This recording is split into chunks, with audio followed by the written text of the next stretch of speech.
السلام عليكم ورحمة الله وبركاته. مرحبا بكم في مطبخ عبد الملك. اليوم ان شاء الله راح نحضر معكم صلصة الدجاج سهلة وسريعة، والذوق تاعها يجي اكثر من رائع بالارز على الطريقة التركية.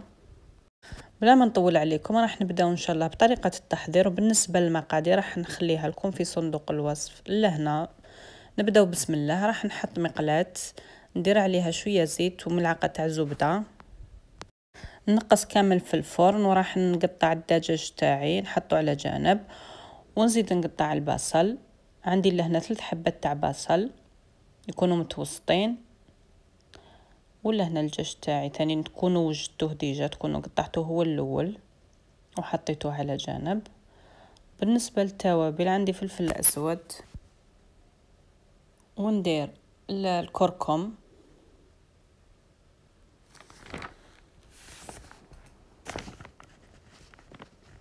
راح نزيد ندير ثاني فلفل احمر،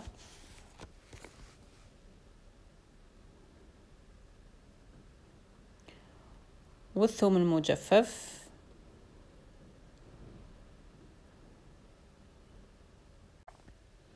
وراح نزيد نضيف الحبق المجفف بازيليك،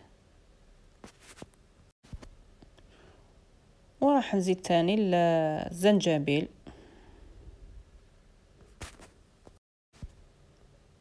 راح نخلطهم نقليهم شويه حتى الدجاج تاعي هذاك يدخل الطياب بهذه الطريقه.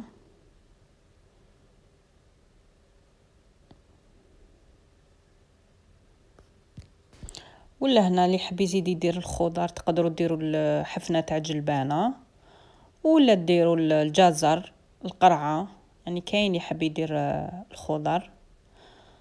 لهنا بعد ما تقلاو لي مليح، يعني الدجاج تاعي تقريبا طاب، راح نزيد ملعقه كبيره تاع الطحين الابيض، راح نخلط شويه نقليها شويه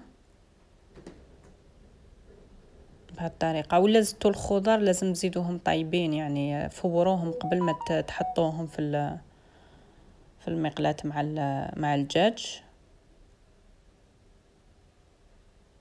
فوالا لهنا بعد ما زدت الفارينه، كنت تشوفوا الفارينه ولات كامل ما تبانش، راح ندير طماطم 2 حبات متوسطين، راح نسكرفجهم في الحكاكه الصغيره رقيقه كامل، يعني تقسموا الحبه على 2 تنحوا لها كامل ديك الزريعه باش تربوها. حنقلي ثاني ديك طماطيش، من الاحسن تكون طايبه يعني تكون حمراء. راح نزيد نخليها تتقلى شويه،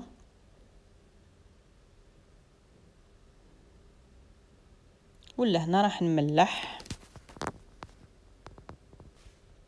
ندير الملح على حسب الذوق. راح نبقى نخلط بهذه الطريقه حتى ديك الطماطم تاعي تتقلى، يعني تطيب شويه، باش نزيد نضيف كاس تاع الحليب. انا راح ندير لهنا نخلط الحليب مع الكريمه السائله، يعني ندير كاس حليب وكاس كريمه سائله، ولا ما كانتش عندكم متوفره الكريمه السائله تقدروا ديروا 2 كيسان تاع الحليب، وتبقاو تخلطوا بهذه الطريقه حتى تختار لكم الصلصه تاعكم تولي ثقيله.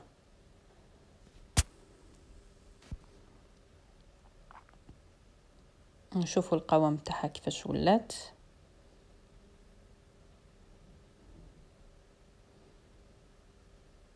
انا راح نزيد لها الكريمه السائله، يعني من الاحسن ديروا الكريمه السائله تعطي بنا خير في الصلصه.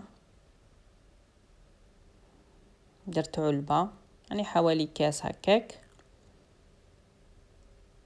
ونخليها تغلي غليه ونطفي عليها.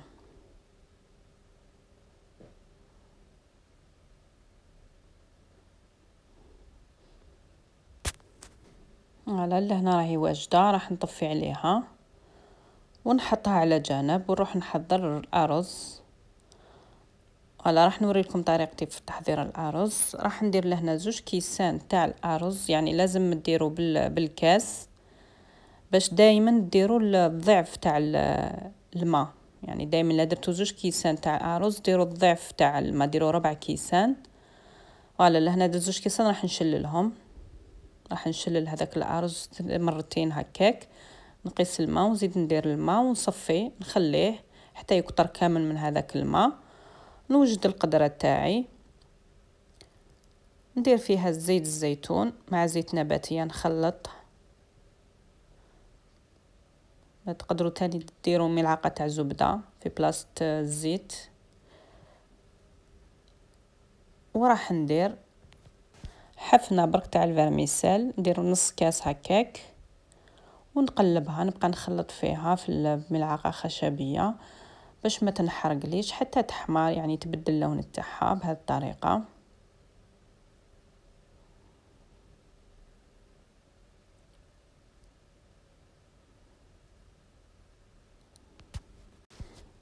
يعني انا تعجبني بزاف هذه الطريقة في تحضير الارز، يعني على الطريقة التركية تجيب لنا يعني بنة مختلفة، يعني خاصة الا درتو نوعية مليحة تاع الارز. هنا كيما راكم تشوفوا بدا يتبدل اللون تاعها. راح نضيف الارز تاعي،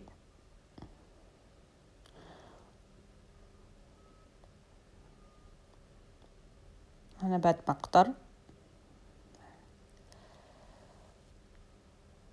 وراح نبقى نزيد نخليه يتحمص شوية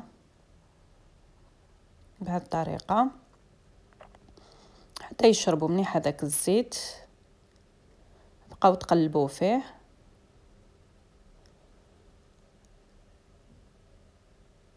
لهنايا راح ندير كاري حوالي ملعقة هكاك، والفلفل الاسود. الكاري راح يعطي بدنة هايلة للرز. انا يعني نحب الذوق تاع الكاري في الارز. وراح نملح، راح نزيد نقلي شوية هذا التوابل مع الرز. وراح ندير الماء الضعف، يعني درت 2 كيسان تاع الارز، راح ندير 4 كيسان تاع الماء.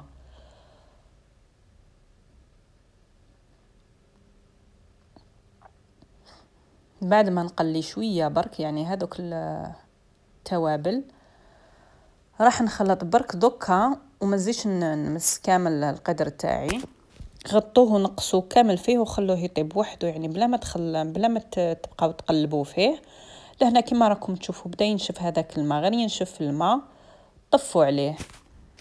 ولا هنا خواتي لحقنا الى اخر الفيديو. نتمنى ان شاء الله تكون عجبتكم الوصفه اللي حضرتها لكم اليوم.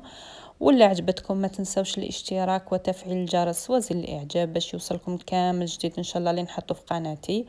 وشكرا لكم على المتابعه، والسلام عليكم ورحمه الله وبركاته في فيديو مقبل ان شاء الله.